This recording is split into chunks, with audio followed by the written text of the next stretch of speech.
सभी विद्यार्थियों को मेरा नमस्कार। आज हम सी-टेट पीजी सहायक शिक्षक एवं शिक्षक भर्ती परीक्षा 2026 के लिए आज के इस वीडियो में हम गणित में जो विगत वर्षों में जो उन परीक्षाओं में पूछे गए प्रश्न हैं उनसे संबंधित सवालों को आज के वीडियो में हम हल करेंगे। सभी विद्यार्थियों का मैं अपने इस प्यारे से यूट्यूब चैनल में हार्दिक अभिनंदन एवं स्वागत करता हूं, जिसका नाम है वीके मैथ्स एजुकेशन।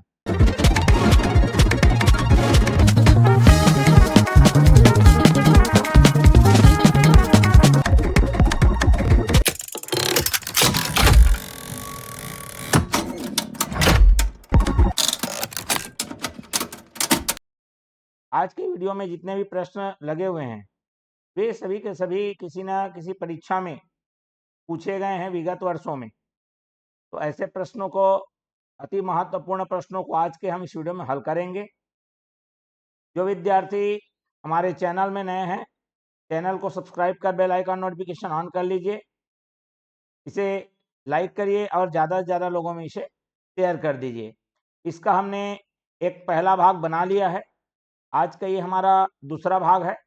तो चलिए हम बढ़ते हैं प्रश्नों की ओर और देखते हैं आज के इस वीडियो में क्या क्या अति महत्वपूर्ण प्रश्न लगे हुए हैं, जो कि परीक्षा के दृष्टिकोण से अति महत्वपूर्ण है। जैसा कि आपको ऑन स्क्रीन दिख रहा होगा, 6/5 में कितने 1/10 हैं। ठीक है, अब इसको मैं बड़ी सरलता से समझाने की कोशिश करता हूं। ठीक है, यहां पर मैं अगर पूछूं 10 में कितने 2 हैं, भाई 10 में कितने 2 हैं, मतलब 2 को कितने बार करोगे तो 10 आ रहा है। सेम यही प्रश्न है, तो इसका मैं आंसर कैसे निकालूंगा? 10 को भाग कर दूंगा 2 से, तो मुझे समझ में आ जाएगा, है ना। 10 होने के लिए मुझे 2 5 बार चाहिए। सेम प्रश्न आप यहां पर रख लीजिए। यहां पर बोल रहा है 6/5 में कितने 1/10 हैं। यहां पर जो 10 है उसके जगह में 6/5 है और 1/10 के जगह में 2 है। तो यहाँ 10 का भागित 2 से हुआ है, उसी प्रकार 6/5 का भागित क्या हो जाएगा? 1/10 के साथ हो जाएगा। तो चलिए यहाँ पर 6/5 भागित को गुणा में लिखते हैं और उसका व्युत्क्रम माने 10/1। ठीक है, अंश हर में चला जाता है, हर अंश में चला जाएगा। 5 एकम 5, 5 दूने 10 और इस प्रकार आ गया 6 दूने 12, अर्थात 6/5 में 12 1/10 हैं। स्पष्ट हो गया बात? बिल्कुल। बढ़ता हूं मैं अगले प्रश्न के लिए। ये हमारा अगला प्रश्न है, बोल रहा है कि 1,10,111 को 11 से भाग देने पर प्राप्त भागफल व शेषफल का योगफल है। मतलब हमको भाग भी देना है और जो भाग आने के बाद भागफल है और शेषफल है, दोनों का योगफल ज्ञात करना है। तो चलिए यहां पर देखते हैं। ये हमारा 1 1 0 1 1 1, इसको भाग करना है मेरे को किससे? 11 से। 11 एकम कितना हो गया? 11। 0 11 शून्यम शून्य। ठीक है, फिर एक उतरेगा। क्लियर हो गया? केवल एक उतरेगा। बात समझ में आ गया? एक उतरने के बाद फिर 11 शून्यम शून्य। एक बार में एक ही संख्या उतरती, याद रखो। ये आ गया 11 एकम 11, खत्म हो गया। फिर एक उतरेगा, लास्ट वाला एक आ गया 11 शून्यम शून्य। क्लियर हो गया बात? एक ये हमारा आ गया शेषफल और ये हमारा आ गया भागफल। दोनों को जोड़ने को बोला है। यहाँ पर देखो 100 आएगा, एक आएगा, ये 0 1 बन जाएगा इसके साथ जुड़ के। तो ऐसा ऑप्शन कहां पर आपको दिख रहा है? ऑप्शन नंबर हमारा क्या है? तीसरा। क्योंकि भागफल अर्थात 100 10 को जोड़ देना है उसके शेषफल के साथ। तो शेषफल हमारा एक आ गया और इस तरह से 100 1 1 ये हमारा क्या हो जाएगा? आंसर हो जाएगा। स्पष्ट हो गई बात। चलिए बढ़ता हूं मैं अगले के लिए। अगला हमारा इस प्रकार से प्रश्न है, बोल रहा है 102 गुणित 201 में से क्या घटाया जाए ताकि 19,999 प्राप्त हो। चलिए बहुत बेहतरीन प्रश्न है। अब इसे मैं थोड़ा सा कई तरीके से बनाने की कोशिश करूंगा, मेरी बात को समझना जरा, ठीक है। तो चलिए यहाँ पर क्या मैं इसको 100 धन 2 ऐसा लिख सकता हूं। वैसे तो डायरेक्ट गुणा करेंगे तो भी पहले आ जाएगा, तो सबसे पहले मैं डायरेक्ट गुणा करके बता देता हूं मैं, ठीक है। चलिए तो यहाँ पर आ गया मेरे पास 102 गुणित 201 है। क्लियर हो गया बात। चलिए तो यहाँ पर मैं 0 1 का एक साथ गुणा कर रहा हूँ, आप एक एक करके गुणा करेंगे, मैं गुणा करके बता देता हूँ, ठीक है। 0 1 का गुणा करूंगा तो 102 आएगा, किसी का एक साथ गुणा करोगे तो। मैं यहाँ पर डबल घर क्रॉस कर दिया। अब मैं क्या कर रहा हूँ, उसके गुणा तो आप लोग भी जानते होंगे, उसको कर लीजिएगा। और ये आ गया मेरे पास, कितना आ गया मेरे पास, 2,0502, 20,502 आया है। अब इसमें क्या घटाएं, क्या घटाएं कि हमारा 19,999 प्राप्त हो। ठीक, तो 19,999 प्राप्त करना है तो इनको घटा दीजिए। ये कितना हो जाएगा मेरे पास, 503, और ये हमारा आ गया आंसर 503। आप इसको कई तरीके से बना सकते थे। क्लियर हुआ कि नहीं हुआ। तो चलिए ये आपका डायरेक्ट है तो डायरेक्ट में आ जा रहा है, और किसको अन्य मेथड लगाने की जरूरत नहीं है, ठीक है। चलिए मैं बढ़ता हूं अगले के लिए। यहां पर क्या बोल रहा है, निम्नलिखित में से कौन सा सही है। ये लिखा है 2 किलोग्राम 30 ग्राम, ये 2030 ग्राम हो गया, ठीक है। सही नहीं है बोल रहा है, याद रखो सही नहीं है। तो पहला तो एकदम सही है ना, मतलब आप ये तो हमारा उसमें नहीं आएगा, आंसर में नहीं आएगा, सही नहीं है, उसको खोजना है। 3 लीटर 80 मिलीलीटर, तो 3 लीटर माने 3000 लीटर होता है, 3000 मिलीलीटर होता है ना भाई, लीटर को मिलीलीटर में बनाएंगे तो ये 380 यहीं पे गड़बड़ है। तो हमारा ऑप्शन नंबर 2 क्या हो जाएगा, राइट आंसर हो जाएगा। बाकी आप देख सकते हो, एक बार और देख लो इधर को। 10 सेंटीमीटर भुजा वाले वर्ग का क्षेत्रफल, वर्ग है मतलब 10 गुणित 10 कितना आ गया, 100 वर्ग सेंटीमीटर आ गया। ठीक, तो यहां पर बोल रहा है 10 सेंटीमीटर भुजा वाले वर्ग का क्षेत्रफल 100 सेंटीमीटर लंबाई तथा 0.1 मीटर, ठीक है, चौड़ाई वाले आयत के क्षेत्रफल के बराबर है। तो 100 सेंटीमीटर ये 100 हो गया, और 0.01 माने होता है ये 1 सेंटीमीटर, तो दोनों बराबर आएंगे, ये भी 100 आएगा और ये भी 100 आएगा। क्लियर हो गया। तो ये भी हमारा करेक्ट है, मतलब यहाँ पर कुल मिला के ये जो 3 लीटर और 80 मिलीलीटर है यही गलत आ रहा है, तो ये सही नहीं है ना। कौन सा सही नहीं है पूछा है हमें, तो यहाँ पर ऑप्शन नंबर 2 हमारा क्या है, सही नहीं है, बाकी सब सही है।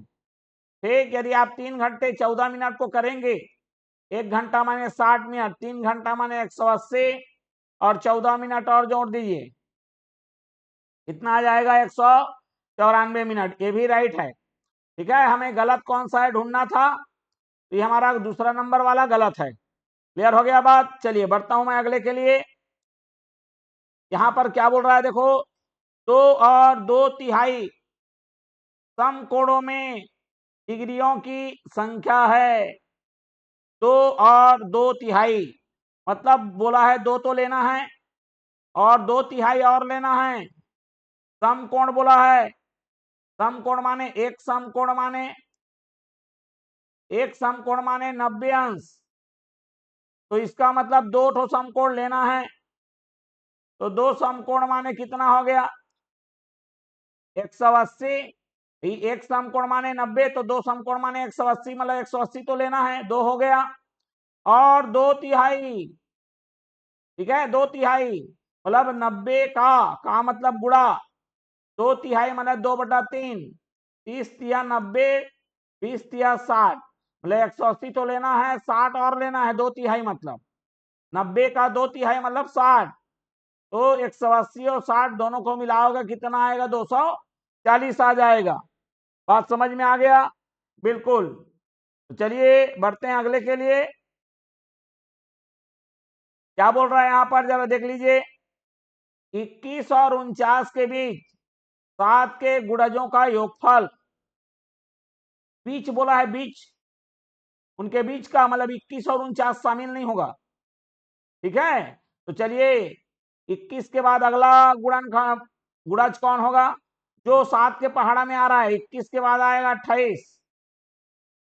ठीक है, 7 चौक 28, 7 पंचे 35 और 7 छक्का 42, 7 सतह 49 होता है। दोनों के बीच बोला है, बीच मतलब 21 और 49 को नहीं लेना है भैया, बार बार बोल रहा हूं। ठीक है, अब इनको जोड़िए, इनको जोड़ेंगे तो आएगा ये 70 और 35, 105। बीच में क्या लगा हुआ है? भागित, भागित लगा दो। बोल रहा है 25 और 30 का सबसे बड़ा सार्वगुणनखंड, यहां पर अंग्रेजी में बिगेस्ट कॉमन फैक्टर, ठीक है, या highest common factor HCF। Clear है? क्या बोला जाता है उसे? HCF, highest common factor. अब यहां पर सबसे बड़ा सार्वगुणनखंड बोल रहा है, मतलब ये महत्तम समापवर्तक की बात कर रहा है। समझ में आया कि नहीं आया? वही है सबसे बड़ा सार्वगुणनखंड। देखो नया रूप में दे दिया, महत्तम समापवर्तक। तो यदि आप 25 और 30 को का महत्तम समापवर्तक निकालेंगे, महत्तम समापवर्तक वह संख्या होती है जो, ऐसी संख्या है ना, जो दोनों को पूर्ण रूप से क्या कर दे? विभाजित कर दे। तो 25 को भी पूरा पूरा भाग दे दे और 30 को भी पूरा पूरा भाग दे दे, तो संख्या है हमारी 5। तो यदि हम 105 को, ठीक है, मतलब ये 25 और 30 का जो महत्तम आ रहा है वो 5 आ रहा है। 105 को जब 5 से भाग करेंगे तो ये 21 बार में आएगा और 21 हमारा ऑप्शन नंबर तीसरे में है। क्लियर हो गया बात? चलिए बढ़ता हूं मैं अगले के लिए। अब यहां पर क्या बोला है? 96 के सभी धनात्मक गुणनखंडों का योगफल है। 96 है उसके सभी धनात्मक गुणनखंड, मतलब 96 किससे किससे भाग जाता है? तो 96 सबसे पहले तो 1 से भाग जाएगा भैया, 2 से भी भाग जाएगा, 3 से भी जाएगा, 4 से भी जाएगा, 5 से नहीं जाएगा, 16 छक्का 96, 6 से जाएगा, 7 से नहीं जाएगा, फिर 8 12 96, 9, 9 से तो जाएगा नहीं, 10 से नहीं जाएगा, 11 से नहीं जाएगा, सीधा 12, फिर उसके बाद 16। ठीक है, जोड़ी बनते जाएगा, देख लो ये 16 छक्का 96, तो ये हमारा क्या हो जाएगा? 24 चौक 96, 32 तिया 96, 48 दूने 96 और 1 गुणे 96। तो ये जितने आएंगे इन सब का योग करना है। अब देखना मैं इसको पूरा जोड़ूंगा नहीं, पूरा नहीं जोड़ूंगा फिर भी आंसर आएगा। कैसे आएगा देख लो, 1 2 3 3 6 4 10, ठीक है, 10 6 16 और 8 कितना हो गया? 24, 24 और 2 26, 26 6 32, 32 और 4 36, 36 2 38, 38 और 8 46, 46 और 6 52 का 2, यहाँ पर 2 वाला आ रहा है, देखो आखिरी में 2 दिख रहा है ना, और कहीं 2 नहीं है। मतलब यदि आप 46 का 40 से 52 का 5 हो गया, अब बाकी को जोड़ोगे तो 25 आएगा ही, करके देख लो, है ना। अब देखो आखिर 2 आ गया ना, अब आगे भी अगर नहीं करूंगा तो मैं तुरंत आंसर जान गया हूं। अब यहाँ देख लो, 5 और 9 14, 4 18, 3 21, 21 2 23 और 2 25, ये देखो आ गया हम 252। बिल्कुल मैं देखा जैसे ही 2 आ गया, वो तुरंत समझ गया कि वही आंसर होगा। क्लियर हो गए? बिल्कुल। बढ़ते हैं अगले प्रश्न के लिए। क्या बोल रहा है? एक रेलगाड़ी एक स्टेशन से 6:14 AM मतलब सुबह पर चलकर अपने गंतव्य स्थान पर 13 घंटे 48 मिनट के पश्चात पहुंच जाती है। ठीक है, 6:14 में स्टार्ट किया और 13 घंटे 48 मिनट तक वो चला है। क्लियर हो गया। गंतव्य स्थान पर पहुंचने का समय, तो यहां पर 6 बजे चला था, 13 घंटे और 48 मिनट जुड़ जाएगा इसमें, क्योंकि कितने घंटे तक यात्रा चला है ये। अब यहां पर देखो कितना आ गया, 8 4 12 का 2 हासिल में आया 1, 4 और 2 6 हो गया। अब ये देखो 62, ये मिनट वाला है भैया, मिनट वाला। 62 मिनट तो होता नहीं है, जैसे ही 60 मिनट होता है 1 घंटा हो जाता है। मतलब यहां पर 60 से जो अतिरिक्त है वो मिनट में रहेगा, तो 2 मिनट, और जो 60 है 1 घंटा आएगा और 1 घंटा इधर हासिल में आ जाएगा। क्लियर हो गया। 13 और 6 19 और 1 20, अर्थात 8 बजा रहेगा और 2 मिनट रहेगा। 20 बजने का मतलब है रात्रि को 8 बजना। स्पष्ट हो गया बात। 20 बजे अर्थात रात्रि को 8:02। तो गंतव्य स्थान पर जो उसका पहुंचने का समय है वह हमारे लिए क्या हो जाएगा, 8:02 हो जाएगा। ठीक है, बढ़ते हैं अगले प्रश्न के लिए। और ये हमारा अगला प्रश्न है। हमारा अगला प्रश्न क्या कह रहा है, जरा देख लो।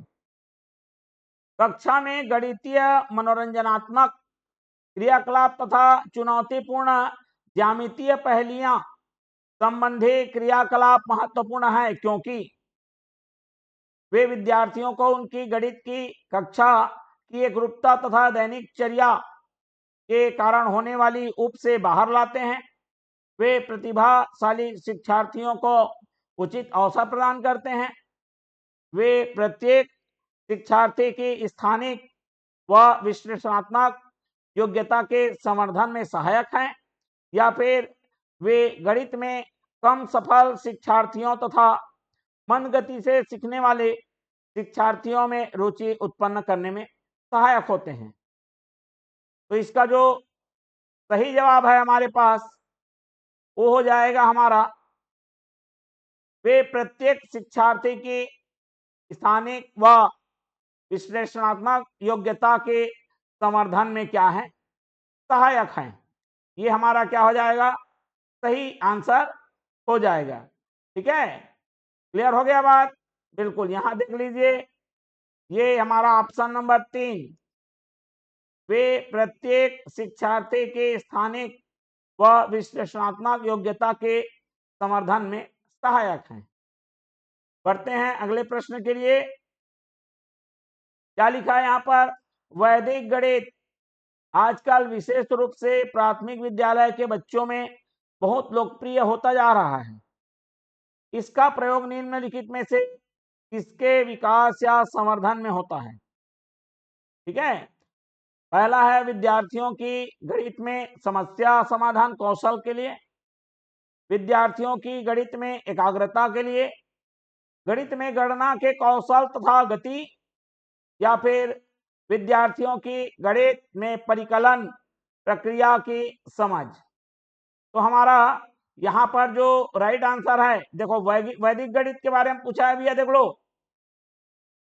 ठीक है, वैदिक गणित, तो यहाँ पर आप जान रहे होंगे कि वैदिक गणित से जो हमारा कैलकुलेशन है ना, बहुत फास्ट तरीके से कैलकुलेट हो जाता है ना, गणना बहुत तेजी से हो जाती है। तो हम इसका राइट आंसर क्या देंगे, गणित में गणना के जो कौशल तथा जो गति के लिए।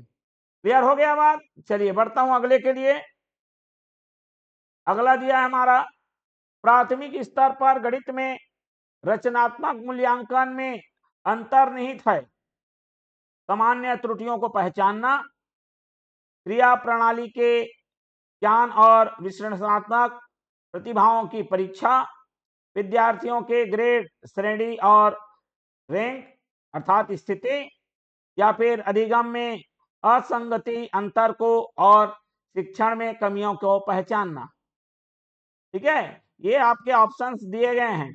तो इसका जो सही जवाब है वो हमारा हो जाएगा, यहाँ पर हमारा जो आंसर होगा वो होगा अधिगम में असंगति। अधिगम माने जो लर्निंग है उसमें असंगति या अंतर को और शिक्षण में कमियों को पहचानना। ठीक है, ये हमारा जो लास्ट ऑप्शन है। ठीक है, जो अधिगम माने सीखने की प्रक्रिया में असंगति या अंतर को और शिक्षण में कमियों को क्या करना है, पहचानना होता है रचनात्मक मूल्यांकन में। ठीक है, चलिए बढ़ते हैं अगले प्रश्न के लिए। अगला प्रश्न हमारा है, एक शिक्षक गणित के समप्रत्ययों को सिखाते हुए खोजपरक उपागम का उपयोग करती है, हस्तचलित उपकरणों का उपयोग करती है और चर्चा में छात्रों को शामिल करती है। वह इस युक्ति का प्रयोग करती है विद्यार्थियों में व्यवहारिक क्षमताओं के विकास के लिए, एक निश्चित प्रकार की सोच व तार्किकता विकसित करने के लिए, गणित शिक्षण के संकीर्ण उद्देश्य की प्राप्ति के लिए, या फिर गणित शिक्षण के उच्चतर उद्देश्य की प्राप्ति के लिए। चलिए इसका क्या सही जवाब होगा? इसका जो हमारा सही जवाब होगा वो ये हमारा है कि एक निश्चित प्रकार की सोच और तार्किकता विकसित करने के लिए। ठीक है, यहाँ पर प्रश्नों को देख लीजिए, क्या करते हैं वो, हस्तचलित उपकरणों का उपयोग करती है, चर्चा में छात्रों को शामिल करती है। तो इसका सही जवाब आ जाएगा एक निश्चित प्रकार की सोच। ठीक है, एक निश्चित प्रकार की सोच व तार्किकता विकसित करने के लिए। स्पष्ट हो गया बात? चलिए बढ़ते हैं अगले प्रश्न के लिए। हमारा अगला प्रश्न है, एक शिक्षिका कक्षा 5वीं की शैलजा से एक आकृति के परिमाप के बारे में पूछती है। कोई भी आकृति हो सकता है, चाहे त्रिभुज हो चाहे चतुर्भुज हो। ठीक है, वह शैलजा से उसके हल को अपने शब्दों में बताने को भी कहती है। शैलजा समस्या का सही हल करने में सक्षम थी, परंतु उसकी व्याख्या करने में सक्षम नहीं थी। मतलब उसको हल कर लेती है लेकिन उसको वो व्याख्यायित नहीं कर पाती है, खुद तो बना लेती है लेकिन उसको समझा नहीं पाती है। यह शैलजा की निम्न विशेषता प्रदर्शित करता है, परिमाप के संप्रत्यय की कम समझ परंतु अच्छी मौखिक योग्यता। ये देखो, मौखिक योग्यता तो नहीं हो सकता है ना भाई, बिल्कुल। निम्न स्तरीय भाषा प्रवीणता और निम्न स्तरीय गणितीय प्रवीणता। पूरा पढ़ लेते हैं पहले। निम्न स्तरीय भाषा प्रवीणता और उच्च स्तरीय गणितीय प्रवीणता, कम आत्मविश्वास स्तर तथा कम गणितीय कौशल। भैया यहाँ पर तो देखो हल करने में सक्षम है, तो कम गणितीय कौशल तो ये नहीं बोल सकते। समझ में आ गया बात? दूसरा हमारा यहाँ पर एक और आया, दूसरा वाला को देख लीजिए, निम्न स्तरीय भाषा प्रवीणता और निम्न स्तरीय गणितीय प्रवीणता। तो भाई जब ये तो समस्या को हल कर ले रही है, हल करने में सक्षम है, परंतु उसको व्याख्या नहीं कर पा रही है केवल। ठीक है, तो इस बात को हमको समझना पड़ेगा, केवल उसके व्याख्या को नहीं कर पा रही है। बात समझ में आ गया? तो हम इसे क्या कहेंगे? भाई गणित का तो उसे ज्ञान है, लेकिन उसके जो भाषा है उसके वजह से उसकी वो व्याख्या नहीं कर पा रही। तो हम बोलेंगे निम्न स्तरीय भाषा प्रवीणता और उच्च स्तरीय गणितीय प्रवीणता। ऑप्शन नंबर 3 हमारा राइट आंसर हो जाएगा। स्पष्ट है बात? चलिए बढ़ता हूं मैं अगले प्रश्न के लिए। अगला प्रश्न है, गणित की पाठ्य पुस्तक में विभिन्न प्रकरणों में खंड अभ्यास समय को समावेशित करने का उद्देश्य है।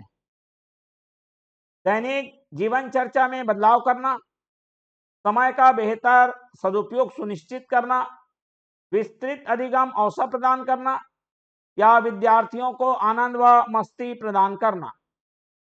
चलिए हमारा देख लीजिए यहाँ पर क्या लिखा है, गणित की पाठ्य पुस्तक में विभिन्न प्रकरणों में खंड अभ्यास को समावित करने का एक उद्देश्य पूछ रहा है। ठीक है, तो इसके लिए हमारा जो सही जवाब है, ठीक, क्लियर हो गया? वो हमारा है विस्तृत अधिगम अवसर प्रदान करना। ठीक है, मतलब सीखने की जो अवसर है उसको प्रदान करना है। विस्तृत अधिगम अवसर प्रदान करना, ऑप्शन नंबर 3 हमारा राइट आंसर हो जाएगा। तो चलिए बढ़ते हैं अगले प्रश्न के लिए, और आज के इस वीडियो का हमारा ये अंतिम प्रश्न है। ठीक है, चलिए तो हमारा इस वीडियो के लिए, आज के वीडियो के लिए अंतिम प्रश्न है, ये थोड़ा लंबा है प्रश्न। कक्षा 5A के 13 विद्यार्थी तथा कक्षा 5B के 15 विद्यार्थी एक लेखन प्रतियोगिता में हिस्सा लेते हैं। उनके द्वारा अर्जित अंक इस प्रकार हैं। उन्होंने जो 13 और 15 लोगों ने जो अलग अलग अंक प्राप्त किए, ठीक है, यहाँ पर वो सारणी दिया गया है। दिए गए आंकड़ों से आप क्या निष्कर्ष निकाल सकते हैं? कक्षा 5वीं का प्रदर्शन बेहतर रहा क्योंकि कक्षा 5वीं का औसत प्राप्तांक अधिक है। अब इसके लिए हमको औसत निकाल के देखो, ये चीज आराम छोटा सा चीज है, लेकिन जब तक इसका औसत अंक हमारा नहीं निकालेंगे, औसत निकालने के लिए सबको जोड़ना है, और सबको जोड़ के 13 से भाग करना है, और सबको जोड़ के 15 से भाग करना है। भैया 15 है जहां पर, वहां 15 भाग करना पड़ेगा। 13 लोग हैं वहां पर 13 भाग करना पड़ेगा। क्लियर हो गया? उसके बाद क्या बिल रखा है? दोनों विभागों का प्रदर्शन समान रहा क्योंकि दोनों विभागों के द्वारा प्राप्त कुल अंक बराबर है। अभी हमें तो जोड़ने पर पता चलेगा ना भाई, ये तो हमें जोड़ने पर पता चलेगा, अभी जोड़े नहीं है। फिर क्या लिखा है? दोनों विभागों का प्रदर्शन समान रहा क्योंकि दोनों विभागों के द्वारा प्राप्त अंकों का औसत एक सा है। भाई क्लियर हो गया बात? चलिए अगला देखो, यहाँ पर आपकी अवधारणा को कितना बेहतरीन तरीके का प्रश्न है ये। हम भले इसको स्किप कर देते हैं, ये प्रश्न क्या है यार, क्या लंबा चौड़ा है बोल के, ऐसा नहीं है। इतना शानदार ये एक आपका जो साइकोलॉजिकल टाइप से क्वेश्चन है, बहुत बेहतरीन प्रश्न है, जिसको एकदम गणित का बेसिक नॉलेज रहेगा, इसको समझ पाएगा क्या है। दोनों विभागों का प्रदर्शन समान रहा क्योंकि दोनों विभागों के द्वारा प्राप्त अधिकतम अंकों का मान क्या है? 18 है। तो देखो यहाँ पर जो प्रश्न देने वाले ने आपका किया कि किस सोच के या क्या सोच के आप ऐसे तुलना कर पाएंगे? एक में 13 है, एक में 15 विद्यार्थी हैं। इस बात को आप पहले समझिए भाई, एक में 13 है, एक में 15 है, आप कैसे उसको आकलन करेंगे? तो आपके लिए एक बहुत बहुत बेहतरीन क्वेश्चन बोला गया है। तो चलिए तो सबसे पहले इसको जोड़ देते हैं। 6 4 10 5 15 2 17 1 18 1 19 7 26 और 9 35 7 42 3 45 3 48 और 8 48 और 8 कितना हो जाएगा हमारा? 56।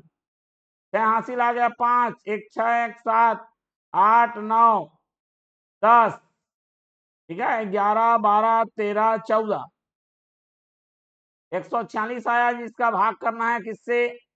13 से। एक बार और जोड़ लेते हैं। 8 3 11 3 16, सॉरी 8 3 11 3 14 14 7 21 21 और 9 20 30 30 7 37 1 38 1 39 2 41 41 और 5 46 46 और 10 56 का 6 हासिल 5 5 1 6 1 7 1 8 1 9 9 और 1 10 1 11 12 13 और ये 14। ठीक है, ये कितना आ रहा है भैया? 13 एकम 13, एक बचा, 13 एकम 13, 3 बचा, 13 दूने 26। लगभग इसका औसत जो आ रहा है 11.2 आ रहा है। अगला देखते हैं। 3 9 12 12 7 19 4 23 6 29 29 9 38 6 44 और 9 53 3 56 56 और 6 62, ठीक है, 62 और 5 67 67 और 1 68 68 और 8 76 76 का 6 हासिल आया 7 7 और 1 8 8 1 9 1 10 11 12 13 और 1 आ गया 14। वाह, 146 इसमें भी आ गया जी। तो भाई यहाँ पर 15 लोग मिलके 146 लाए हैं, यहाँ पर 13 लोग मिलके 146 लाए हैं। तो यहीं से हमको पता लगा लेना है कि भाई जब मात्र केवल 13 लोग मिलके 146 लाए हैं और यहाँ पर 15 लोग, ज्यादा लोग मिलके ही उतना बना पाए, इसका मतलब यहाँ पर प्रदर्शन क्या है जी? कम है भैया, है ना भाई, पांचवी बार का प्रदर्शन कम है। ठीक है, तो ये हमारा क्या हो जाएगा, 15 या 135, 9 कुछ आएगा, क्योंकि 150 होता तो ये 10 में आ जाता। ठीक है, 15 135, 11 बचा, 110 हो गया, 15 सत्ते 105, लगभग ये 9.7 के आसपास आ रहा है। ठीक है, कैलकुलेशन तो करना पड़ेगा आपको। स्पष्ट हो गई बात। चलिए यहाँ पर देखिए, एक में औसत है कम आ रहा है, एक में औसत क्या हो रहा है हमारा, अधिक आ रहा है। भले देखो दोनों का जोड़ बराबर आ रहा है। क्लियर हो गया।